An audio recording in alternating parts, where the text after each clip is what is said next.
estamos para hacer este análisis de la coyuntura actual, no solo la política nacional, sino también lo que se viene ahora a nivel distrital, regional, con Jeffrey Radzinski, director de GFP y analista político, y con Omar Aguapara, politólogo y director de Ciencias Políticas de la UPC. Jeffrey, Omar, ¿cómo están? Muy buenas noches, ante todo, gracias por acompañarnos. Quería empezar con este artículo, porque, a ver, la política nuestra viene movida ya hace varios años. Esto no ha comenzado con Pedro Castillo, ni mucho menos. Incluso podríamos remontarnos a Keiko Fujimori, PPK y el inicio de la inestabilidad que hemos venido viendo. Pero hay un artículo de The Economist que se publicó ayer muy interesante que habla sobre la incompetencia y la precariedad no solo del presidente de la República, sino también de nuestro Congreso, y uno podría extrapolar esto a nuestra clase política en general. Y uno dice, a ver, con todo lo que vemos, estamos los peruanos perdiendo la capacidad de indignarnos. Esta es la manera como nos ven desde afuera. ¿Cuáles son las consecuencias de llegar a estos niveles de la política nacional? Jeffrey. A ver, creo que ese artículo de alguna manera refleja parte de la decadencia o describe parte de la decadencia institucional que trasciende al gobierno. De hecho, en el artículo se refieren también al Congreso y a esta precariedad en general.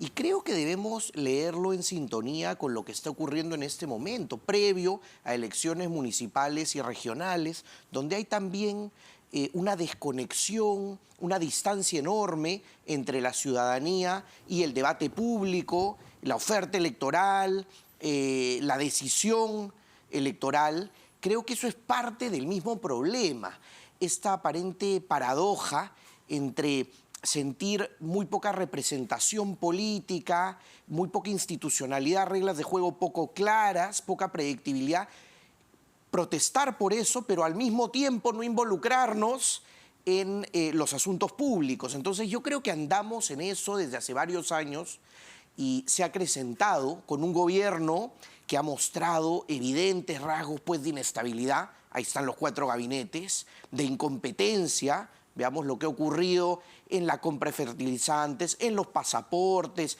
en las medidas sobre temas educativos o cómo enfrentar la pandemia, y mucha corrupción. Veamos las investigaciones en marcha. Entonces, creo que es parte de un mismo problema. Y a ver, sobre ese punto, dado que mencionas al final la corrupción, que me parece una palabra clave, ¿estamos ya aceptando que pues, nuestra clase política es así? Que básicamente es corrupta, que básicamente es mercantilista, que está movida por pequeños intereses en el Congreso y en el Ejecutivo? Creo que es la sensación, ¿no? Creo que lo que vivimos no es novedad, lo hemos visto con mucha fuerza a partir de las investigaciones de Lava Jato, ¿no? Eso fue como un baldazo de agua fría para muchos que veíamos el periodo 2000, 2020, era 2016, ¿no? Del milagro peruano, pero que en realidad estaba escondiendo unas bases bastante podridas, que se destapan con Lava Jato a nivel macro, ¿no? Muy grande, a nivel de presidencias, a nivel de partidos, a nivel de instituciones. Y lo que estamos viendo ahora es una continuación de eso también, pero a nivel un poco más pequeño, desde los ministerios, estamos descubriendo cómo operan muchas veces las municipalidades también, gracias al caso de Anguía, por ejemplo, ¿no? Y como muchas decisiones de presupuesto, por ejemplo, que salen del Ministerio de Transportes y Comunicaciones o de Vivienda o de ministerios que manejan mucho dinero, están involucradas en temas de corrupción que no pueden ser de repente de la magnitud que fue Lava Jato en su momento, pero que de municipalidad en municipalidad terminó siendo un caso ya generalizado, ¿no? Y creo que eso todo es lo que tú dices, lo vamos descubriendo, pero ya hemos perdido la capacidad de sorpresa, ¿no? Y por eso es bueno un artículo como The Economist que te devuelve un poco eso, decir, oye, no se entumezcan tanto, están viviendo algo que no debería estar pasando, ¿no? Y a ver, permítame ir un poco más al fondo, ¿no? Y me pareció muy interesante lo que anotabas, Omar, en tu última columna en El Comercio, citando el libro de Alejandro Godoy sobre los herederos de Fujimori, quienes son, además de la familia, claramente todos nosotros, nuestra sociedad, nuestra clase política como tal, terminamos siendo herederos pues de un gobierno que hizo un golpe de Estado y que de alguna manera empujó la informalidad tal cual la conocemos hoy en día en todos los aspectos. Castillo nos debe sorprender como tal, el Congreso que tenemos nos debe sorprender como tal. Digamos que no nos debe sorprender porque es producto de una serie de hechos que vienen desde hace varios años. Creo que citando ese antecedente y lo que viene de los 90 y lo que ha pasado en estos más de 20 años del siglo XXI, lo que sí podemos ver evidentemente es que ha habido una mejora económica con datos contrastables muy claros, pero en lo institucional el avance ha sido bastante más limitado. Y eso también podemos notarlo en los propios partidos políticos, por ejemplo, o en la capacidad para la falta de recambio generacional en la política o la profesionalización dentro de la política también. Y nuevamente vuelvo a la coyuntura para poner ejemplos que creo son sintomáticos. Fijémonos en las campañas tan poco profesionales y fijémonos en la poca capacidad para liderar que existe en general en el país, más allá si nos fijamos en oficialistas o en opositores, en el Congreso o en gobiernos regionales. Entonces, lo que estamos perdiendo en general creo que es esa capacidad de representación política que está muy marcada y medida. A nivel de Latinoamérica, somos uno de los países con menor identificación y representación política. Y eso no es algo que va a cambiar de un día para otro. Y pasa por varios aspectos, pero creo que el principal es partir por ver la magnitud, digamos, del problema, ¿no? Creo que ese es un punto de partida. La magnitud del problema es esta precariedad institucional que vemos cotidianamente e impunemente, ¿no? Ponías el ejemplo del caso del coronel Colchado. Más allá del caso particular, fíjate tú, una medida de una garantía constitucional que recién se va a ver el próximo año. Entonces, no hay una sensación de orden, de predictibilidad, de consecuencia, ¿no? Y eso nos está pasando, pues, factura, ¿no? Yo insisto mucho con este dato dado que habla justamente de identificación política del ciudadano y lo vemos ahora mismo en las elecciones municipales cuando hay bolsones muy grandes de gente que simplemente no ha decidido su voto, no sabe por quién votar. Recordar la votación del 2021 para las presidenciales en primera vuelta. A Keiko Fujimori y a Pedro Castillo les termina ganando el voto blanco y viciado. Más gente votó en blanco y viciado que por ellos dos juntos. Es decir, ¿qué riesgos genera eso además? Es decir, que la gente no quiera votar por ninguno, que no se sienta representado, ¿qué es lo que termina generando a la larga? Bueno, una profunda desafección, ¿no? Es lo que ya estamos, una brecha muy grande entre representantes y representados. Y es, para usar algunos términos, es la gente decidiendo salir, ¿no? En vez de... Hay un libro famoso de un economista alemán, Albert Hirschman, que habla de la salida y de la voz, ¿no? De que cuando hay algo que no te gusta tienes dos opciones, o reclamas y buscas cambiarlo, o simplemente tomas la salida, ¿no? Te vas. Y creo que lo que estamos viendo un poco es eso. Y hay un riesgo muy fuerte ahí de que cuando no los partidos y el sistema político no canaliza y no representa, eso se termina manifestando por algún lado. Y de repente es lo que estamos viendo un poco cuando, con esta sensación de los mítines de Antauro Humala en el sur.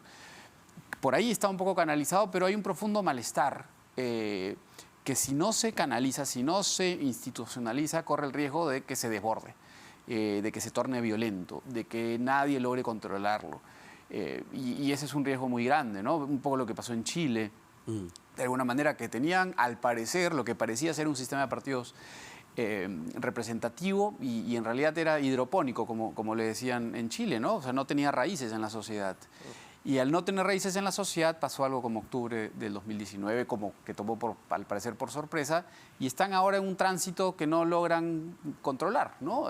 Falló la Asamblea Constituyente, van a ir a tratar de reencauzarla, y un riesgo en un país institucionalizado como Chile, imagínate en el caso nuestro, ¿no? Que se termine por desbordar algo que no encuentra canales institucionales. ¿Y creen que, dado que lo mencionas, que Antauro Humala tenga ese nivel de arrastre? Lo hemos visto en Puno, lo hemos visto en Andahuaylas, con mucha fuerza además en ciertos sectores de la población, es verdad, pero ¿tiene el suficiente arrastre o la gente dirá, mira, yo voté por Castillo y no tengo, pues, no soy rico en un país rico, sigo siendo pobre en un país rico? A ver, ¿no se hace esa equivalencia?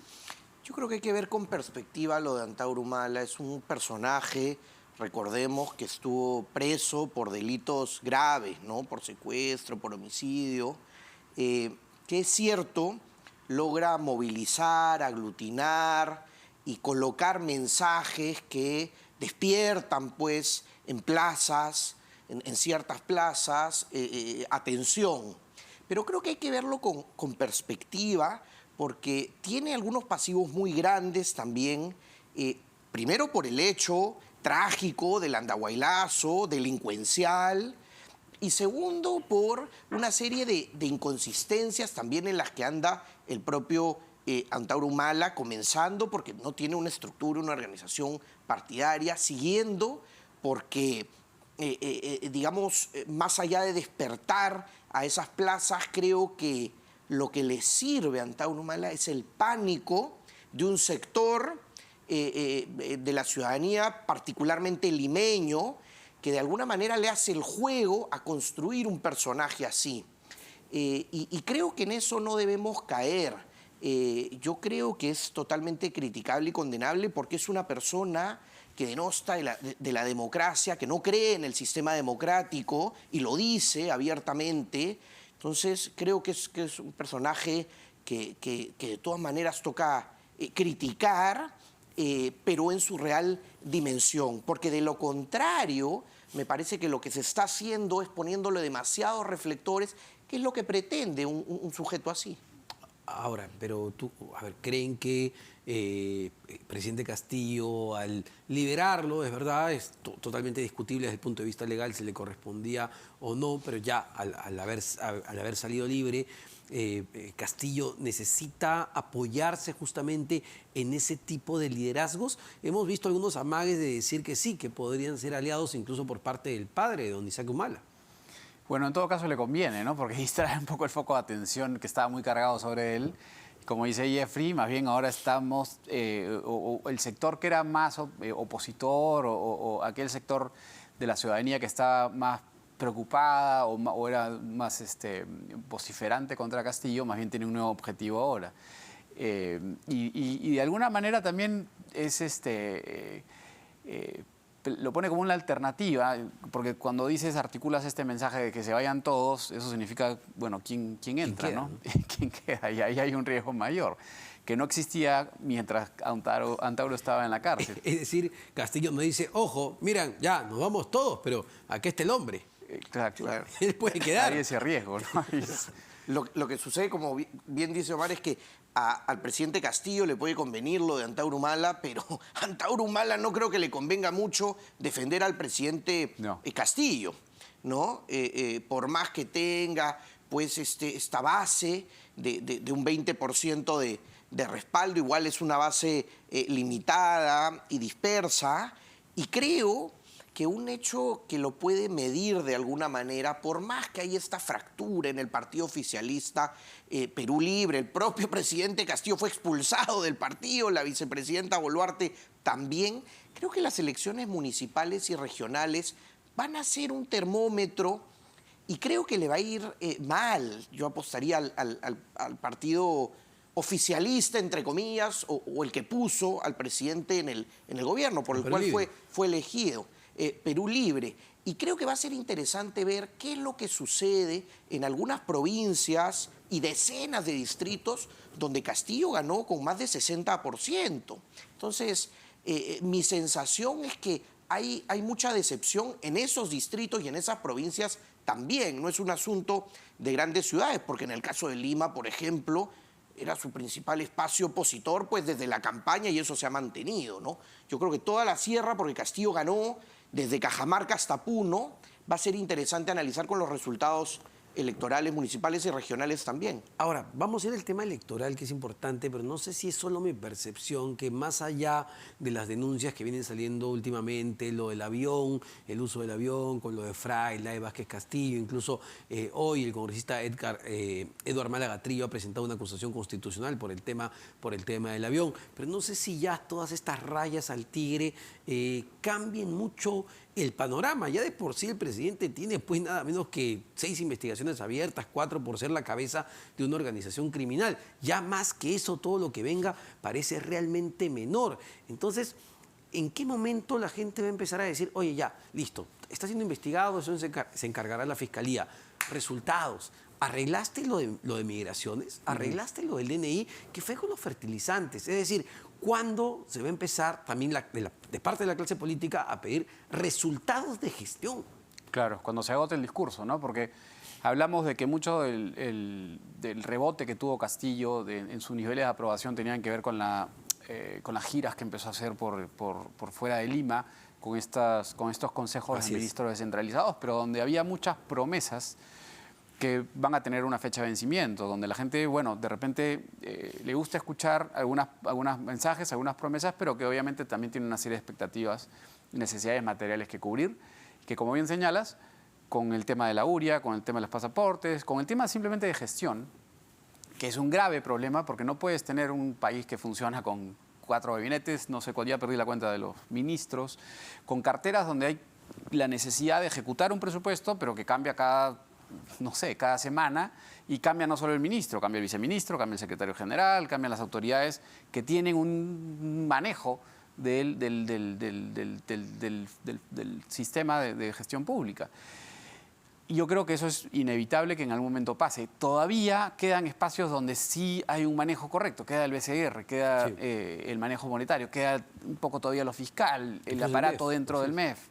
Pero esto ya va a terminar golpeando pues, el Ministerio de Transporte, el Ministerio de Vivienda, ministerios que están más cercanos también a las necesidades de las personas. A ver, y es decir, yo no digo que el presidente pues, esté a gusto con las investigaciones abiertas que tiene, ni mucho menos, pero claramente mantiene la expectativa o el debate sobre los temas legales, penales del presidente y de su entorno, más que la evaluación correspondiente sobre los temas de gestión. Entonces, claro, la gente está más atenta, incluso puede hasta empatizar con el presidente, decir, mira cómo lo fastidian, mira cómo la investigación, no lo dejan trabajar. Y bueno, dejémoslo trabajar, a ver cuáles son los resultados. Hay algo de eso y lo favorece, digamos, esta posición victimizándose y de alguna manera con una oposición política, nuevamente, sin liderazgos y que le facilite ese discurso, ¿no? En algunos casos que buscaba la vacancia presidencial antes que asuma, entonces le facilita ese tipo de discurso. Pero creo que, siguiendo lo que señalaba Omar, de este plazo perentorio, esta fecha de vencimiento a las expectativas de la gente, eso va a ir también en línea con lo que suceda con la economía. En buena cuenta, las protestas al gobierno van a ser más fuertes si la economía no marcha bien, si la inflación no continúa, no cede, y de alguna manera lo que sucede el próximo año con el empleo. Yo creo que ese tipo de cuestiones más generales, digamos, de la dinámica económica, termina repercutiendo en el gobierno de turno mucho más fuerte, porque como anotabas, los asuntos de corrupción que son gravísimos, en mi opinión, y que toca distinguir, porque la incompetencia no es una causal de vacancia, es terrible, pero no es una causal de vacancia. La inestabilidad tampoco. 4 gabinetes, 60 ministros, es terrible. Que hayan pasado 5 ministros del Interior en 13 meses, es un desastre desde el punto de vista de la gestión pública, de las políticas públicas. Pero la corrupción sí, y hay investigaciones muy serias, y hay obstrucción a la justicia, a la investigación. Ya lo decías con el caso de este equipo de fiscales y policías que viene investigando. Tenemos que recordar, Omar, y yo lo reitero, porque el exministro Silva, de Transporte, muy cercano al presidente, sigue prófugo de la justicia. Yo leo todos los días las noticias, hablan del sobrino, del presidente, que si se subió al avión, no se subió al avión. Pero el tema es que está requerido por la justicia y también está prófugo. Entonces, el que fue secretario de Palacio de Gobierno es un colaborador de la justicia, un delincuente confeso. Entonces, esas son las cuestiones que creo yo tenemos que repetir porque nos estamos acostumbrando y normalizando situaciones que son totalmente excepcionales, me parece. Así es, y es justo el punto que tocábamos, ¿no? Estamos normalizando una situación complicada. A ver, y cómo esa normalización, ese quizá enojo, desánimo sobre la política en general termina o ha terminado impactando a las elecciones municipales y regionales, Omar. Va a ser interesante ver lo que pase el domingo, ¿no? Yo creo que va a haber una continuación de lo que ya veníamos viendo en los últimos años, una desafección cada vez más grande, que se refleja, por ejemplo, en el que los ganadores ganan con muy pocos votos, ya lo vimos en la elección presidencial, pero en algún momento habían personas como puede haber sido Castañeda, puede haber sido Alberto Andrade, que ganaban con holgura en sus candidaturas, en sus campañas, cuando les tocaba. Y a nivel más regional, a nivel más grande, vamos a ver, creo que, mucho de lo que ya vimos en por ejemplo, el Congreso del 2020, ¿no? Donde habían partidos que ganaban en su localidad, donde surgían muchos movimientos regionales, donde había muchos partidos de organizaciones políticas de alcance local. Y yo creo que van a haber bajos niveles de voto, va a haber probablemente mucho ausentismo, que es una línea que también viene creciendo y es un reflejo también de la desafección, y de ahí ver qué pasa con los blancos y nulos, que también siempre es difícil, pero suman, ¿no? Y terminan también quitándole un poco de legitimidad a los que van llevándose una victoria con 15, 20, 25% Sí, claro. del voto, ¿no? Sí, claro, que fue como pasaron pues Keiko insisto, y Pedro Castillo, ¿no? Con realmente muy poca representatividad en la primera vuelta. Muchísimas gracias para ambos. Jeffrey Radzinski, director de GFP y analista político; Omar Aguapara, politólogo y director de Ciencias Políticas de la UPC. Vamos rápidamente a una pausa. Venimos para conversar con Enzo De Filippi, ex viceministro de Economía, sobre también, a ver, cómo todo esto está afectando el tema económico, sobre todo a las personas, a los trabajadores, los ingresos. ¿Qué esperamos para el próximo año en medio de todos estos problemas? Venimos con eso.